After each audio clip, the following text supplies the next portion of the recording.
Hello everyone, welcome to wisdom exam works. இந்த வீடியோவில் நம்ம பாலிட்டியில் ஜிஎஸ் டாபிக் பார்க்க போகிறோம். நம்ம ப்ரீவியஸாக இன்ட்ரோடக்ஷன் வீடியோவில் சொல்லியிருப்பேன். அரியன் புக்கும் இதுக்கு முன்னாடி கேட்ட ப்ரீவியஸ் இயர் கொஸ்டினும் சேர்ந்து இந்த கம்பைண்டாக இதில் பார்க்க போகிறோம் அப்படின்னு சொல்லிட்டு. அரியன் புக்னா ஜென்ரலாக வெறும் அரியன் புக்கில் இருக்க கண்டென்ட் பண்ணி எடுக்காமல் இது என்சிஆர்டி பேஸ் பண்ணுது. அதாவது உங்களுக்கு எஸ்எஸ்சியில் இருக்கிற எல்லா எக்ஸாமுக்கும் நீங்கள் இதுக்கு எலிஜிபிளாக இருப்பீங்க. அந்த எக்ஸாம் எல்லாத்துக்குமே வந்து இந்த கண்டென்ட் யூஸ்ஃபுல்லாக இருக்கும். அட் த சேம் டைம் முக்கியமாக ரயில்வேஸுக்கு ரொம்ப இதுக்கு ஹெல்ப்ஃபுல்லாக இருக்கும். ஓகேங்களா? ஸோ அதுக்காக தான் வந்து இந்த கண்டென்ட் எடுத்திருக்கோம். அதில் நீங்கள் தனியாக போய் ப்ரீவியஸ் இயர் கொஸ்டின் பார்த்து ரிவைஸ் பண்ண தேவையில்லை. அப்படிங்கிறதுக்காக உங்களுடைய வேலையை சுலபமாக்குறதுக்கு நான் தனியாக வந்து இந்த மாதிரி க்ரீன் கலரில் ஹைலைட் பண்ணியிருப்பேன். ஸோ இப்போ க்ரீன் கலரில் ஹைலைட் பண்ணது எல்லாமே வந்து ப்ரீவியஸ் இயரில் கேட்ட கொஷின்ஸ் தான். ரயில்வேஸ்லேயும் சரி எஸ்எஸ்சிலையும் கேட்ட கொஷின்ஸ் தான். இந்த எல்லோ கலரில் ஹைலைட் பண்ணது வந்து முக்கியமான பாயிண்ட்ஸ் அப்படின்னு சொல்லி நான் சொல்கிறதுக்கு. ஓகேவா? ஸோ இன்னைக்கு நம்ம வீடியோக்குள்ளே ஃபஸ்ட்டு என்ன பார்க்க போகிறோம்னா கான்ஸ்டியூஷனல் டெவலப்மெண்ட் இன் இந்தியா அப்படிங்கிற கான்செப்டில் பார்க்க போகிறோம். சரி, ஓகே. கான்ஸ்டியூஷனல் டெவலப்மெண்ட் அப்படின்னா என்னென்னா, இப்போ நம்ம பாலிட்டியில் என்ன படிப்போம்? பாலிட்டியில் நமக்கான ரைட்ஸ் என்ன, பிரசிடென்டான ரைட்ஸ் என்ன, வைஸ் பிரசிடென்ட்டுக்கு ரைட்ஸ் என்ன, நமக்கு என்னென்னா வந்து ஸ்கீம்ஸ் வந்து அவங்க கொண்டு வரணும், என்னென்ன உரிமைகள்லாம் நமக்கு இருக்குது, நமக்கு என்னென்ன கடமைகள் இருக்குது, vice president, president, governor, chief minister இப்படின்னு சொல்லி நம்ம அரசியலமைப்பில் என்னென்னலாம் இருக்கோ அதெல்லாம் படிப்போம். இப்போது அரசியலமைப்பு எப்படி உருவாச்சு அப்படின்னு சொல்லிட்டு ஒரு டாபிக் அடுத்து படிப்போம், making of the Indian constitution சொல்லிட்டு. அதாவது 1947 1950 வந்து நம்மளுடைய கான்ஸ்டியூஷனை டாக்டர் பிஆர் அம்பேத்கர் அவங்களுடைய தலைமையில் உருவாக்குனாங்க. 2 வருஷம் 11 மாதம் 18 நாள் உருவாக்குனாங்க. அப்போது 1947 தான் உருவாக்குனாங்கன்னா அதுக்கு முன்னாடி என்ன சட்டம்லாம் இருந்துச்சு அப்படின்னு சொல்லி நமக்கு தெரியும் இல்லையா? அதுதான் வந்து இந்த கான்ஸ்டியூஷனல் டெவலப்மெண்ட். அதாவது 1947 உருவாகின அந்த சட்டத்துக்கு என்னென்னலாம் டெவலப்மெண்ட் முன்னாடி உருவாச்சு அப்படிங்கிறத நம்ம படிக்க போகிறதான் இந்த டாபிக். ஓகேவா? ஸோ இது வந்து கொஞ்சம் இம்பார்ட்டண்டான டாபிக் தான், நம்ம வந்து பார்க்கலாம். ஓகே, இதில் வந்து நம்ம முக்கியமாக 4 தான் பிரிக்கலாம். ஒவ்வொரு காலகட்டத்திலையும் ஒவ்வொரு மாதிரி இருக்கும். அதாவது பார்த்தீங்கன்னா ஃபர்ஸ்ட் கிங் ரூல். கிங் ரூல்னா இப்போது சேர சோழ பாண்டியர்கள், அதுக்கப்புறம் நார்த்தில் பார்த்தோம்னா கலிங்கா பீரியட், குப்தர்கள், அதுக்கப்புறம் டெல்லி சுல்தானேட், முகல்ஸ் இப்படின்னு சொல்லி நம்ம ஹிஸ்ட்ரியில் படிச்சிருப்போம். ஸோ நம்ம ஹிஸ்ட்ரியில் படிக்கும் போது என்ன படிப்போம்? அவங்கள பற்றி என்ன படிப்போம்? இந்த மன்னர் இருந்தார், அதுக்கப்புறம் அவங்க பையன் வந்தார், அதுக்கப்புறம் அவங்க சண்டை போட்டாங்க அப்படின்னு சொல்லி வார்ஸ் நிறையா படிப்போம். வார்ஸ் முடிச்சதுக்கப்புறம் அவங்க என்னென்னலாம் வந்து கட்டடம் கட்டினாங்க, அவங்களுடைய ஆட்சி முறை எப்படி இருந்துச்சு அப்படி தான் படிப்போமே தவிர ஒரு ரிட்டன் டாக்குமெண்ட்டை நமக்கு வந்து ஒரு ஃபுல் ஃப்ளெஜ்டாக வந்து யாருக்குமே கிடைக்கல. அப்போது 1600 வந்து நம்ம ஈஸ்ட் இந்தியா கம்பெனி வந்து அங்கே லண்டனில் பிரிட்டனில் ஆரம்பித்ததுக்கப்புறம் வந்து நிறையா விஷயம் வந்து அவங்க இங்கே வர்றாங்க. மொத்தம் அவங்க எதுக்கு வர்றாங்க? வாணிபம் செய்கிறது தான் வராங்க, அதாவது ட்ரேட் பண்ணுறது தான் வராங்க. ஆனால் அவங்க கொஞ்சம் கொஞ்சமாக வந்து இங்கே ட்ரேட் பண்ண வந்தவங்க ஒரு ஃபேக்ட்ரி செட்டப் பண்ணுறாங்க. அதுக்கப்புறம் அந்த இதில் வந்து பாதுகாக்கிறதுக்கு நிறையா வெடிகுண்டு, துப்பாக்கி இதெல்லாம் கொண்டு வர்றாங்க. அதுக்கப்புறம் கொஞ்சம் கொஞ்சமாக இடத்த வந்து ஆக்கிரமிப்பு பண்ணுறாங்க. இந்த இடம் எனக்கு தான் சொந்தம் அப்படின்னு சொல்கிறாங்க. முதல் பெர்மிஷன் கேட்குறாங்க, அதுக்கப்புறம் ஆக்கிரமிப்பு பண்ணுறாங்க, அதுக்கப்புறம் நம்மளே அட்மினிஸ்ட்ரேஷன் பண்ணுறாங்க. ஸோ அப்போது இந்த பின்னாடி வர்ற அந்த 1947 1050 வரையும் இந்த காலகட்டம் இருக்கு இல்லையா? ஸோ இந்த காலகட்டத்தில் நமக்கு வந்து ஏற்படுத்தப்பட்ட அந்த சட்டத்திட்டங்கள், அந்த கான்ஸ்டியூஷன் வந்து இங்கே முன்னாடி நமக்கு ஸ்டார்ட் பண்ணப்பட்டிருக்கு. சரி, ஓகே. அப்போது 1600 வந்து 1600s வந்து நமக்கு உள்ளே வந்ததுக்கப்புறம் கிட்டத்தட்ட 173 வருஷமாக வந்து அவங்க வந்து ஒரு ரூல் புக்கே அவங்ககிட்ட கிடையாது. என்னென்னலாம் ஆட்சி பண்ணிக்கலாம், என்னென்னாலும் பண்ணிக்கலாம் அப்படின்னு சொல்லி தான் இருந்திருக்காங்க. அப்போது இதுக்கு முன்னாடி வந்து கிங் ரூல் இருந்துச்சு, நம்ம அவங்களுடைய சட்டத்திட்டங்களுக்கு கீழே இருந்திருக்கோம். இஐசி ரூல் அப்படின்னா வந்து என்னென்னா East India company rule. So அவங்க 1773 ஒரு ஆக்ட் போடுறாங்க.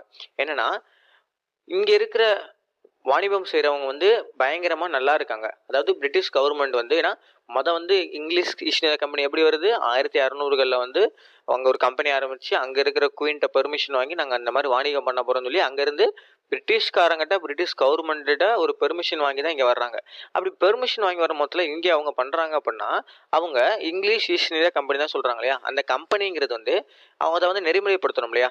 அப்படி நம்ம வந்து பார்க்கும் போதில் இந்த கவர்மெண்ட்டுக்கு என்ன தெரிய வருதுன்னா, இங்கே இருக்கிற கம்பெனி வந்து ரொம்ப திவால் ஆகிட்டு இருக்கு, கம்பெனி வந்து ரொம்ப நொடிச்சு போயிட்டு இருக்கு. ஆனால் கம்பெனியை சார்ந்தவங்க இருப்பாங்க இல்லையா? கம்பெனியை சார்ந்த ஹெட் இருப்பாங்க, இங்கேருந்து வாணிபம் செய்கிறவங்க இருக்காங்க இல்லையா?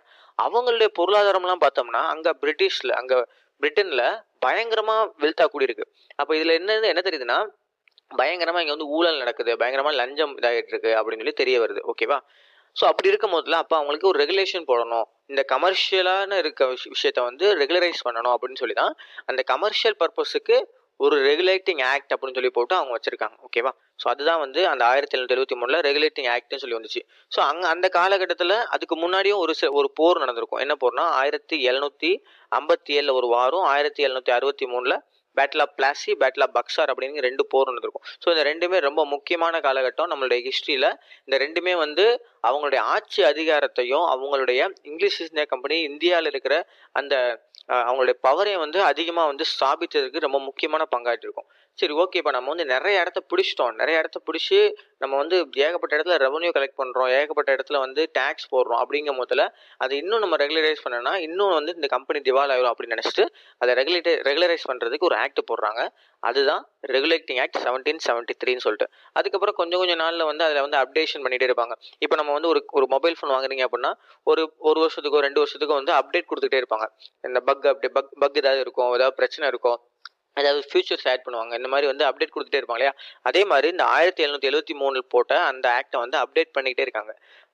அதே மாதிரி 1853 அந்த மாதிரி அப்டேட் பண்ணியிருப்பாங்க. ஆனால் என்ன ஆகும்னா 1857 இந்த கிரேட் ரிவால்ட் அப்படின்னு சொல்லி ஒன்று நடந்திருக்கும். ஸோ ஓகேவா? அது மாதிரியே அந்த 1853 முன்னாடி வரையும் எப்படின்னா ரினியூவல் பண்ணிக்கிட்டே போவாங்க. அதாவது 20 வருஷத்துக்கு வந்து இந்த கம்பெனி வந்து இந்த இடத்த ஆட்சி பண்ணிக்கலாம், கம்பெனி வந்து இந்த இடத்த ரூல் பண்ணிக்கலாம்னு சொல்லிட்டு 20 வருஷத்துக்கு வந்து இந்த குத்தகைக்கு போட்ட அது மாதிரி வந்து ரினியூவல் பண்ணிக்கிட்டே இருப்பாங்க. ஆனால் 1853 அந்த மாதிரி எதுவுமே பண்ண மாட்டாங்க. எப்போனாலும் கையில் எடுத்துக்கலாம்ப்பா அப்படின்னு சொல்லி வெயிட் பண்ணிட்டு இருப்பாங்க. அதாவது பிரிட்டிஷ் என்னோட கையில் எடுத்துக்கலாம்னு சொல்லிட்டு ஒரு காரணத்துக்காண்டி வெயிட் பண்ணிட்டு இருப்பாங்க. அந்த காரணம் தான் 1857 நடந்த பெருங்கிளர்ச்சி. ஓகேவா?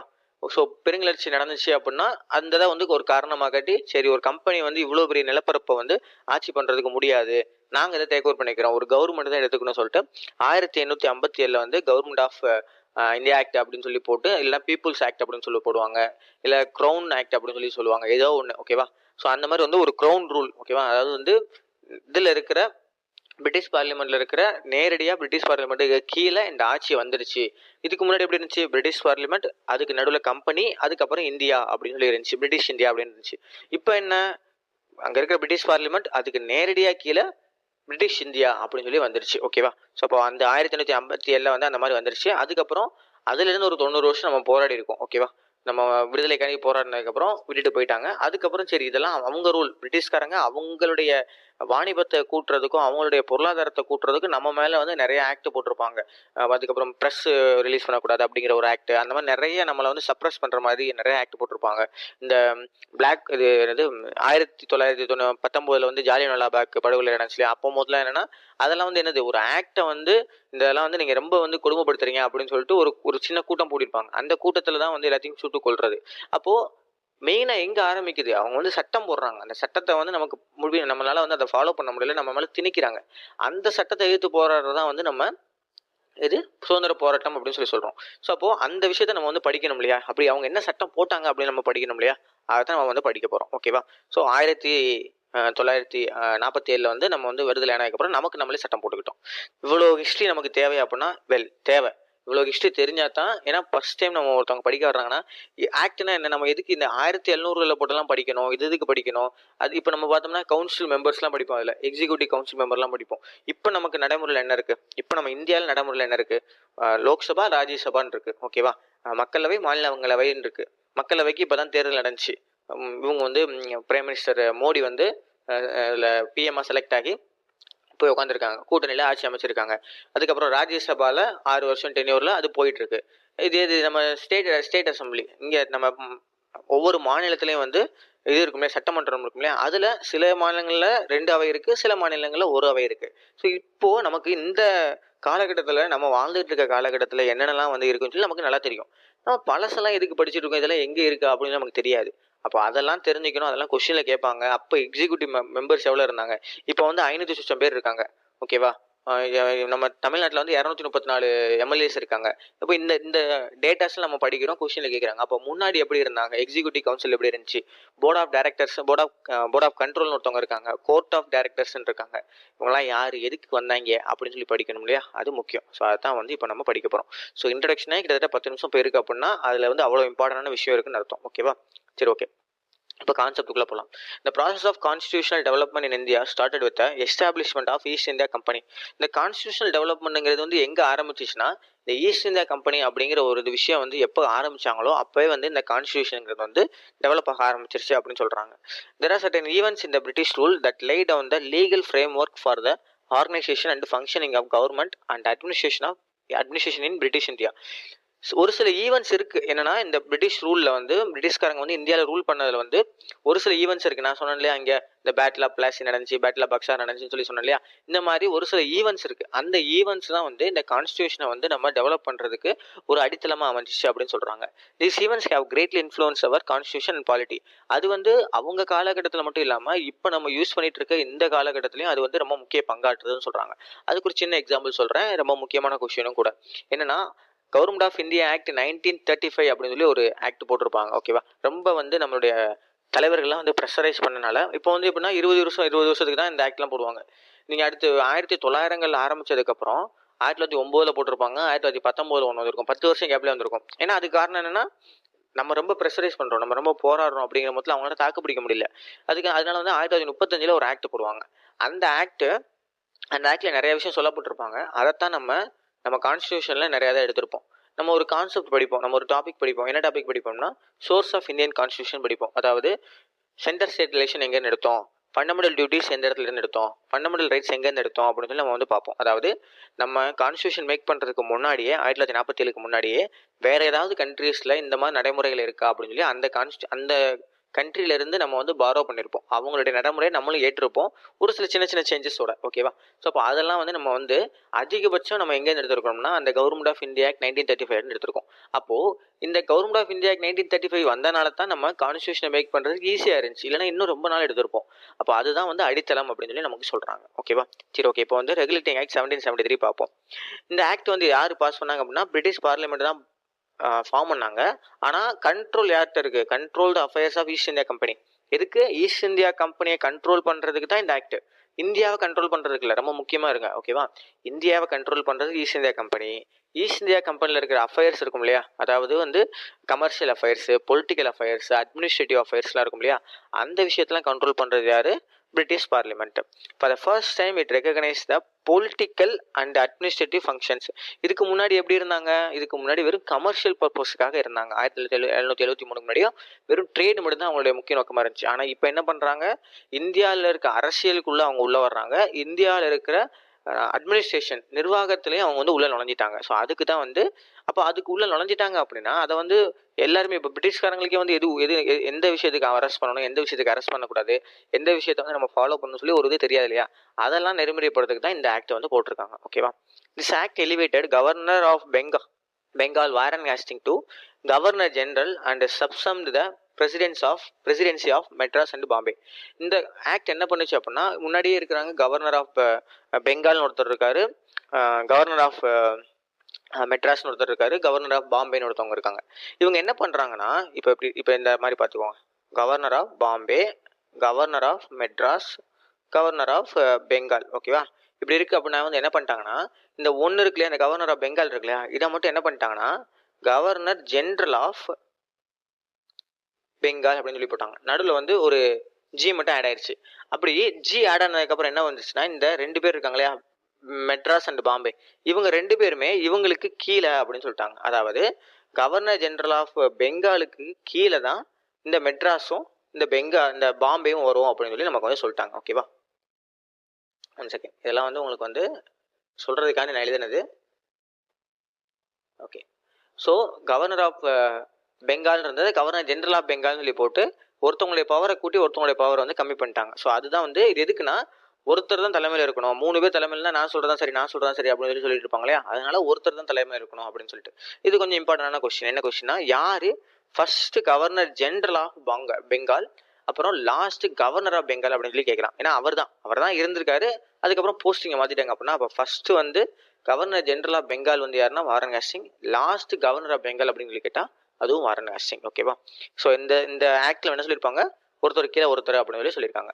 அடுத்து பார்த்தோம்னா, இந்த act named 4 additional members to serve with the governor general of Bengal. So governor general Bengal கீழே இப்போ வந்து எப்படின்னா, இது சிம்பிளா சொல்ல போனா எப்படின்னா, இப்போ யார் நம்ம ஹெட், பிரைம் மினிஸ்டர் ஹெட். அதாவது வந்து எக்ஸிக்யூட்டிவ் ஹெட் அப்படின்னு சொல்லி பார்த்தோம்னா பிரசிடென்ட், ஆனால் நாமினல் ஹெட் அப்படின்னு சொல்லி பார்த்தோம்னா நமக்கு வந்து பிரைம் மினிஸ்டர். ஓகேவா.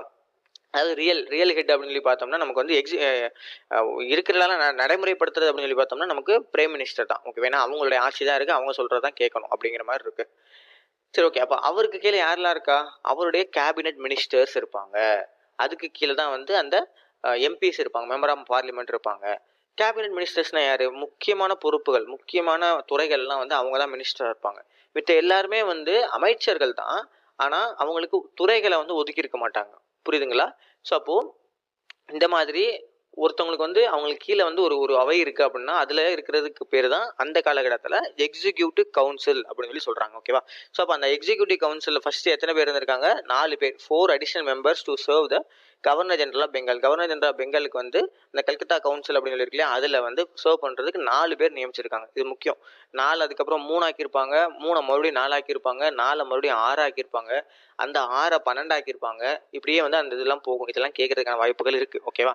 இதை வந்து டைரக்டா கேட்கலனா கூட எப்படி கேட்பாங்கன்னா, இந்த ஆக்டை பற்றின கரெக்டான ஆப்ஷன்ஸ் என்ன அப்படின்னு சொல்லி கொஸ்டின் இருக்கும் நமக்கு. அதில் 4 to 6 6 to 4 இல்லை 6 to 12 இப்படின்னு சொல்லி நம்ம குழப்பற மாதிரி கொஸ்டின்ஸ் இருக்கும். ஸோ அதனால எந்த ஆக்டில் எவ்வளோ கூட்டினாங்க, எந்த ஆக்டில் எவ்வளோ குறைச்சாங்க, எதுலேருந்து எவ்வளோ கூட்டினாங்க, எதுலேருந்து எவ்வளோ குறைச்சாங்க அப்படிங்கிறத படித்து வச்சுக்கணும். ஓகே, அதுக்கப்புறம் வந்து இந்த இதை வந்து என்ன சொல்கிறாங்கன்னா கவுன்சில் ஆஃப் 4 அப்படின்னு சொல்லி சொல்கிறாங்க. ஓகே, கவுன்சில் ஆஃப் 4 அப்படின்னு சொல்கிறாங்க. இங்கே வந்து ஒரு கொஸ்டின் கேட்டிருக்காங்க, ப்ரீவியஸ் இயர் கொஸ்டின் வந்து கேட்டிருக்காங்க. என்னன்னா, supreme court was established in 1774 at Fort William in Calcutta, comprising 1 chief justice and 3 other judges. இதில் என்ன கொஸ்டின் கேட்டிருப்பாங்கன்னா, எந்த ஆக்ட் மூலியமா வந்து நமக்கு வந்து ஃபர்ஸ்ட் சுப்ரீம் கோர்ட் வந்து இந்தியாவில் வந்துருச்சு அப்படின்னு சொல்லி கேட்டிருப்பாங்க. எந்த ஆக்ட்னா 1773 ஆக்ட். இதில் வந்து 3 வருஷம் இருக்கும். இந்த சுப்ரீம் கோர்ட்டை பொறுத்தவரை வந்து என்னன்னா மொத்தம் 3 வருஷம். ஓகேவா? 1772, 1773, 1774. இந்த 1772 வந்து நமக்கு ப்ரொப்போசல் வச்சிருப்பாங்க. ஓகேவா? சுப்ரீம் கோர்ட்டுன்னு ஒன்று வேணும்ப்பா. ஏன்னா வந்து எக்கச்சக்கமாக வந்து அங்கே வந்து வாரில் ஜெயிச்சிட்டாங்க, எக்கச்சக்கமாக வார் கைதியில் வந்து என்ன பண்ணுறதுன்னு தெரில, அவங்களுக்கு என்ன சட்டம் போடுறோன்னு தெரில, அவங்களுக்கு நீதி வழங்குது யாருன்னு தெரில, இப்படி நிறைய குழப்பம் இருக்குது. அப்போ 1772 வந்து நமக்கு வந்து இந்த மாதிரி வந்து ஒரு சுப்ரீம் கோர்ட் ஒன்று வேணும்ப்பா, ஒரு கோர்ட்டுங்கிறது ஒன்று வேணும்ப்பா அப்படின்னு சொல்லிட்டு நமக்கு வந்து ப்ரொப்போசல் போட்டாங்க. 1773 தான் அந்த ரெகுலேட்டிங் ஆக்ட் அப்படின்னு சொல்லி வந்துச்சு. அதுலேயே வந்து நமக்கு வந்து சொல்லியிருப்பாங்க இந்த மாதிரி வந்து கோர்ட் வந்து ஒன்று செட்டப் பண்ண போகிறோம் அப்படின்னு சொல்லிட்டு. ஆனால் கரெக்டாக செட்டப் பண்ணது என்னன்னா, ஒரு வருஷம் எடுத்திருப்பாங்க இல்லையா, கோர்ட்லாம் ஃபார்ம் பண்ணி அந்த அவைகள்லாம் இருக்கிற மாதிரி ஃபார்ம் பண்ணுறது ஒரு வருஷம் எடுத்திருப்பாங்க இல்லையா. அப்படி ஃபார்ம் பண்ணி கல்கத்தாவில் வந்து ஃபர்ஸ்ட் வந்தது தான் வந்து சுப்ரீம் கோர்ட் வந்து ஃபோர்ட் வில்லியம். ஏன்னா கல்கத்தா வந்து ஃபர்ஸ்ட் வந்து ஃபோர்ட் வில்லியம் தான் சொல்லியிருப்பாங்க. அது மாதிரி சென்னை வந்து ஃபோர்ட் சென்ட் ஜார்ஜ் அப்படி தான் சொல்லி கூப்பிடுவாங்க. அது மாதிரி வந்து அந்த ஃபோர்ட் வில்லியம் அப்படிங்கிற இடத்துல வந்து ஃபோர்ட் வில்லியம் இதை கட்டி அங்கே வந்து தான் வந்து சுப்ரீம் கோர்ட் வந்துச்சு. ஓகேவா? ஸோ இந்த கொஸ்டின் வந்து கேட்டிருக்காங்க. 3 வருஷம் ஞாபகம் வச்சுக்கோங்க. எல்லாத்துலேயும் எந்த ஆக்ட்னு கேட்டிருப்பாங்க. 1773 ஆக்ட். ஆனால் வந்தது வந்து 1774. ஸோ எத்தனை ஜட்ஜஸ் இருந்தாங்க? ஒரு சீஃப் ஜஸ்டிஸ், அதுக்கப்புறம் வந்து 3 வந்து அதர் ஜட்ஜஸ் இருந்திருக்காங்க. ஓகேவா? அதுக்கப்புறம் வந்து ஃபர்ஸ்ட் வந்து பிரிட்டிஷ் ஜட்ஜில் வந்து யார் வந்தா அப்படின்னு சொல்லி பார்த்தோம்னா சர் எலிஜா இம்பே அப்படிங்கிறது தான் ஃபர்ஸ்ட் சீஃப் ஜட்ஜா வந்து இருந்தார். ஓகேவா? அதுக்கப்புறம் வந்து யார் வந்து இங்கே அனுப்புனாங்க அப்படின்னா பிரிட்டிஷில் வந்து பிரிட்டனில் வந்து நிறைய ஜட்ஜஸ் இருப்பாங்க இல்லையா, அவங்கள வந்து இந்தியாவில் அனுப்பி விடுறாங்க. எதுக்குன்னா இந்த பிரிட்டிஷ் லீகல் சிஸ்டத்தெலாம் வந்து என்னென்னலாம் பண்ணலாம் அப்படின்னு சொல்லி பார்க்கறதுக்கு அங்கே இருக்க ஜட்ஜெல்லாம் இங்கே வந்து அனுப்பி விட்றாங்க. ஓகேவா? அதுக்கப்புறம் வந்து இந்த court of directors was made to report about its revenue, civil and military affairs in India to British India. இது இம்பார்ட்டன்ட். அதாவது நான் இம்பார்ட்டன்ட் சொல்கிறேன் எதுக்குன்னா, எல்லாத்துலேயுமே வந்து இந்த இதை யூஸ் பண்ணியிருப்பாங்க. இப்போ நீங்கள் ஒரு விஷயம் வந்து இப்போது இந்த சுப்ரீம் கோர்ட் வந்ததை பற்றி வந்து 1773 ஆக்ட் பற்றி தான் படிக்கிறோம் இல்லையா, வேற எந்த ஆக்ட்லையும் நம்ம சுப்ரீம் கோர்ட் பற்றி இனிமேல் படிக்க மாட்டோம். ஓகேவா? அதே மாதிரி வந்து ஒரு இங்கிலீஷில் வந்து மீடியம் ஆஃப் இன்ஸ்ட்ரக்ஷன் மாற்றிருப்பாங்க. அது மாதிரி வேறு எந்த ஆக்ட்லையும் நம்ம படிக்க மாட்டோம், ஒரு ஆக்ட்லாம் படிப்போம். ஆனால் எல்லா ஆக்ட்லையும் நம்ம படிக்கிற ஒரு கான்செப்ட்னா நான் ஃபஸ்ட்டு சொன்ன அந்த எக்ஸிக்யூட்டிவ் கவுன்சிலில் கூட்டுறது மெம்பர்ஸை வந்து 4 ஆக்குறது, ஃபர்ஸ்ட் 4 வச்சிருக்கிறது, அதுக்கப்புறம் 4 3 ஆக்குறது, அதுக்கப்புறம் வந்து 3லேருந்து மறுபடியும் 4 ஆக்குறது, அப்புறம் 4லேருந்து 6 ஆக்குறது, இப்படிங்கிறது எல்லா ஆக்ட்லையும் நம்ம படிப்போம். அதே மாதிரி இன்னொன்று என்ன படிக்கிறோம்னா, இந்த மெம்பர்ஸை வந்து எப்படி வைக்கிறாங்க, இந்த இதில் வந்து கோர்ட் ஆஃப் டைரக்டர்ஸ் அப்படின்னு இருக்காங்க. இவங்களுடைய வேலை என்ன அப்படின்னு பார்த்தோம்னா, இவங்க எல்லா வேலையும் பார்ப்பாங்க. என்ன வேலைனா ரெவன்யூ, சிவில், மிலிட்ரி. ரெவன்யூனா என்ன, போய் டேக்ஸை கலெக்ட் பண்ணுறது அப்படிங்கிறதும் அந்த கோர்ட் ஆஃப் டைரக்டர்ஸோட வேலை தான். ரெண்டாவது சிவில், ஏதாவது வந்து ஒரு நில பிரச்சனை, அந்த லேண்டு பிரச்சனை அந்த மாதிரி இருக்கிறதுனா அந்த இதை பார்க்குறது வந்து நம்ம கோர்ட் ஆஃப் டைரக்டர்ஸ் தான். அதுக்கப்புறம் வந்து மிலிட்ரி அஃபேர்ஸ், மிலிட்ரியில் ஏதாவது வந்து வார் கண்டக்ட் பண்ணாலும் சரி, ஏதாவது ட்ரீட்டி பண்ணணும் சரி, அதையும் பார்க்குறது வந்து இந்த கோர்ட் ஆஃப் டைரக்டர்ஸ். அப்போது 1773 எல்லாத்தையும் பார்க்குறது இந்த கோர்ட் ஆஃப் டைரக்டர்ஸ் அப்படிங்கிற அவங்க மட்டும் தான் பார்த்துருக்காங்க. ஓகேவா? இப்போ மற்ற ஆக்டில் என்ன பண்ணுவாங்கன்னா, அதுக்கப்புறம் பிரிச்சிருப்பாங்க. அட்மினிஸ்ட்ரேஷனுக்காக வந்து இந்த பவர்ஸை வந்து பிரிச்சிருப்பாங்க. அதுக்கப்புறம் பார்த்தோம்னா அந்த மொத்த சிஸ்டத்தையும் தூக்கி போட்டு வேற சிஸ்டம் கொண்டு வந்திருப்பாங்க. அதுக்கப்புறம் அந்த சிஸ்டம் அன்சக்சஸ்ஃபுல் ஆச்சுன்னா இன்னொரு சிஸ்டத்தை கொண்டு வந்திருப்பாங்க. இப்படி இந்த அட்மினிஸ்ட்ரேஷன்ல வந்து எல்லா ஆக்ட்லையும் நம்ம பேசிட்டு இருப்போம். அப்போ எல்லா ஆக்ட்லையும் நம்ம பேசுறது என்ன பண்ணணும், திருப்பி திருப்பி படிக்கணும், திருப்பி திருப்பி எந்த ஆக்ட்ல என்னது அப்படின்னு சொல்லி பார்க்கணும். ஏன்னா அது வந்து குழப்பற விஷயம்.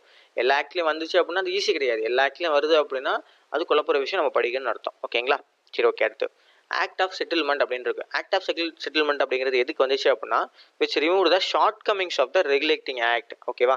அப்போ இந்த 1773 போட்டோன்னே எல்லாமே கரெக்டாக வந்துருமா? வராது. அதுலேயும் நிறைய பிரச்சனை இருக்கு, அதுலேயும் நிறைய ஷார்ட் கமிங்ஸ் இருக்கு. அந்த இதெல்லாத்தையும் வந்து ரெக்டிஃபை பண்றதுக்கு, அந்த எல்லாத்தையும் நிவர்த்தி பண்றதுக்கு தான் நம்ம அடுத்த ஒரு 7-8 வருஷத்துலேயே வந்து ஒரு ஆக்ட் போடுறாங்க. அதுதான் வந்து டெக்ளரேட்டரி ஆக்ட் அப்படின்னு சொல்லி சொல்றாங்க. ஓகேவா? ஸோ இது வந்து என்னன்னா, இந்த பேசிக் எய்ம் ஆஃப் இந்த என்ன வந்து என்னன்னா, new system of courts for removing the grievances against the supreme court. So புதுசாக வந்து இந்த இப்போ ஆரம்பிச்சாங்களா 1773 சுப்ரீம் கோர்ட் ஆரம்பிச்சாங்க இல்லையா, அதில் ஏகப்பட்ட ஃப்ளாஸ் இருக்கு. அவங்களுடைய பவர் என்னன்னு அப்படின்னு சொல்லியிருக்க மாட்டாங்க. எதுவரையும் அவங்களுடைய ஜுடிஷியரி இருக்கு, அவங்களுடைய பவர் வந்து கவர்னர் ஜெனரலுக்கு வந்து உள்பட்டதா இல்லை வெளிப்பட்டதா, இந்த மாதிரி வந்து ஏகப்பட்ட எந்த விதமான இன்ஸ்ட்ரக்ஷனும் அது இருந்திருக்காது. அப்போ அதை பற்றிலாம் வந்து சொல்றதுக்கு ஒரு சிஸ்டம் ஆஃப் கோர்ட்ஸ் வந்து சொல்லியிருப்பாங்க. எதுக்குன்னா, ரிமூவிங் த grievances against supreme court. Supreme court மேலே சுமத்தப்பட்ட சில பிரச்சனைகள்லாம் இருக்குல்ல, அதை வந்து ரிமூவ் பண்ணுறதுக்காக ஒரு ஆக்ட் போட்டிருக்காங்க. அதுதான் இந்த ஆக்ட் ஆஃப் செட்டில்மெண்ட் 1781. ஓகேவா? ஸோ இந்த ஆக்டில் என்ன பண்ணியிருக்காங்க அப்படின்னு சொல்லி பார்த்தோம்னா, இந்த எக்ஸிக்யூட்டிவ் மெம்பர்ஸ் இருக்காங்களே, எக்ஸிக்யூட்டிவ் அண்ட் ப்ரொவின்ஷியல் கவுன்சில் இருக்க அந்த மெம்பர்ஸ் இருக்காங்களே, அதை 4லேருந்து 3 குறைச்சிருக்காங்க. ஓகேவா? இது இம்பார்ட்டன்ட். ஓகேவா? அதுக்கப்புறம் பிச் இந்த ஆக்ட் மட்டும் இந்த வீடியோவில் நம்ம வந்து பார்க்கலாம். அடுத்த வீடியோவில் வந்து நம்ம வந்து மிச்சம் இருக்க ஆக்ட்லாம் வந்து நம்ம வந்து பார்த்து முடிச்சிடலாம். அடுத்த இருக்க ஆக்ட் வந்து ஈஸி தான், வேகமாக பார்த்துடலாம். அதுக்கப்புறம் இன்னொரு வீடியோ வரும், அதோட இந்த கான்ஸ்டியூஷன் டெவலப்மெண்ட்டை வந்து நம்ம வந்து முடிச்சிடலாம். சரிக்கா? இந்த ரொம்ப இம்பார்ட்டண்ட்டாக இருக்கிறது கேட்குறதுலாம் சொல்லி நீங்கள் பார்த்தீங்கன்னா பின்னாடி வர்றது தான் இது வந்து. பட் இதுதான் வந்து பேஸ், இது வந்து பேஸ் செட் பண்ணால் தான் பின்னாடி அதுக்கு புரியும். ஓகே. பிட்ஸ் இந்த ஆக்ட் 1784 அப்படின்னு இருக்கு. இதில் வந்து என்ன எஸ்டாப்ளிஷ் பண்ணியிருக்காங்கன்னா, board of control and court of directors அப்படின்னு சொல்லி ஒன்று வந்து இன்ட்ரடியூஸ் பண்ணியிருக்காங்க. இது எதுக்குன்னா, நம்மளுடைய வேலையை வந்து பாதியாக பிரிக்கிறாங்க. இப்போ வந்து ஒரு தண்ணி வரல அப்படின்னா வந்து அதில் ஒரு தண்ணி வரல அப்படிங்கிற ஒரு டிபார்ட்மெண்ட் மட்டும் இருக்காது. ஃபர்ஸ்ட் வந்து தண்ணியை சேமித்து வைக்கிற இடம் அப்படிங்கிறது வந்து அங்கே சேமிக்கிற இடம் சரியாக இருக்கா அப்படின்னு சொல்லி பார்ப்பாங்க. தண்ணியை சப்ளை பண்ணுற அந்த பைப்பில் அதில் எதுவும் பிரச்சனை இருக்கா அப்படின்னு சொல்லி பார்ப்பாங்க. தண்ணியை கொடுக்குற இடம் இருக்கு இல்லையா, அங்கே வந்து சுத்திகரிப்பு நிலையம்லாம் இருக்கும். அதெல்லாம் ஒரே இடத்துல சேமித்து வச்சு அங்கேருந்து அனுப்புவாங்க. இப்படி சப்ஸ்டேஷன்ஸ் நிறையா இருக்கும். அப்போது இதில் எங்கே பிரச்சனை இருக்குன்னு சொல்லி பார்க்குறதுக்கு, இது எல்லாத்தையும் சூப்பர்வைஸ் பண்ணுறதுக்கு என்ன பண்ணணும், ஏகப்பட்ட டிபார்ட்மெண்ட் உழைச்சாகணும், ஏகப்பட்ட பர்சனல்ஸ் உழைச்சாகணும், ஏகப்பட்ட டீம் உழைச்சாகணும். அதே மாதிரி தான் இங்கேயும். இங்கே இப்போ சிவில் மிலிட்ரி அப்படின்னு நம்ம சும்மா வார்த்தையில் சொல்கிறோம். மிலிட்ரி எவ்வளோ வேலைகள் இருக்குது. அப்போது வேலைகளை பிரித்து கொடுக்கணும். அப்படி பிரித்து கொடுக்குற வேலையை தான் வந்து இந்த ஆக்ட் பண்ணுது. பிட்ஸ் இந்தியா ஆக்ட் அப்படின்னா வந்து என்னென்னா, அவர் பேர் வந்து என்னென்னா வில்லியம் பிட். அவர் யார் அப்படின்னா பிரிட்டிஷ் பிரைம் மினிஸ்டர். பிரிட்டிஷ் இருக்குல்லையே, அவங்க அங்கே வந்து அந்த காலகட்டத்தில் பிரைம் மினிஸ்டர் இருந்தவர். ஸோ அவர் வந்து என்ன பண்ணுறாரு அப்படின்னா, நம்ம ரெகுலேட்டிங் ஆக்ட்லேயும் பிரச்சனை இருக்குது. இதுக்கு முன்னாடி ரெகுலேட்டிங் ஆக்ட்லேயும் வந்து நம்ம வந்து சரியாக வந்து பவர்ஸை சொல்லப்படலை. அதுக்கப்புறம் ஆக்ட் ஆஃப் செட்டில்மெண்ட் போட்டது வந்து நம்ம வந்து மெயினாக வந்து எதுக்கு சொல்லியிருக்கோம், சுப்ரீம் கோர்ட்டு தான் நம்ம வந்து சொல்லியிருக்கோம். அப்போது அந்த பவர்ஸை பிரித்து கொடுக்கணும்னா வந்து நம்ம வந்து தனித்தனி பாடி, ஓகேவா, தனித்தனி பாடியை வந்து நம்ம வந்து உருவாக்கணும் அப்படின்னு சொல்லி தான் 2 தான் உருவாக்குறாரு. ஒன்று வந்து போர்ட் ஆஃப் கண்ட்ரோல் அப்படிங்கிற ஒன்றும், இன்னொன்று வந்து கோர்ட் ஆஃப் டைரக்டர்ஸ் அப்படிங்கிற ஒன்று வந்து உருவாக்குறாரு.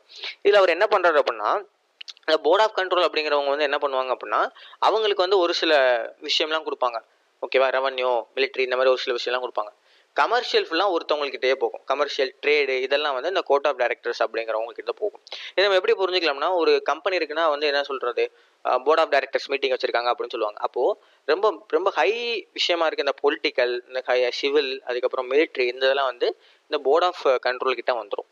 இந்த ட்ரேட் இருக்கு இல்லையா, கமர்ஷியல், எந்த இடத்துல ட்ரேட் பண்ணணும், எவ்வளோ ரூபாய்க்கு வாங்கணும், எவ்வளோ வரி கட்டணும், எவ்வளோ வரியை வாங்கணும், அப்படி இந்த கமர்ஷியல் பர்பஸ்லாம் இருக்குல்ல, அது ஃபுல்லாத்தையும் வந்து நம்ம கோர்ட் ஆஃப் டைரக்டர்ஸ் பார்த்துருவாங்க. ஓகேவா?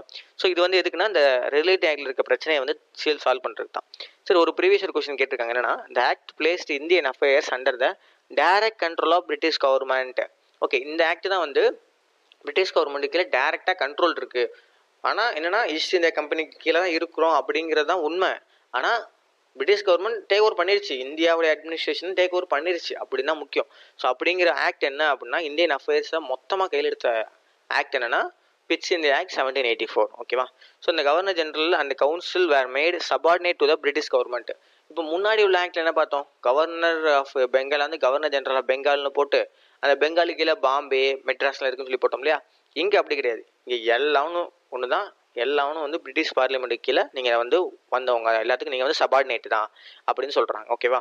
ஸோ இதில் என்னென்னா the treaty without sanctions of the directors of the secret committee. So secret committee அப்படின்னு சொல்லி ஒன்று போடுறாங்க. அவங்களுடைய ஒத்துழைப்பு இல்லாமல், அவங்களுடைய இன்ஃபர்மேஷன்ஸ் இல்லாமல், அவங்களுடைய பெர்மிஷன் இல்லாமல் யாரும் வாருக்கு போக முடியாது. அதாவது எந்த பிரசிடென்சியும் வாருக்கு போக முடியாது.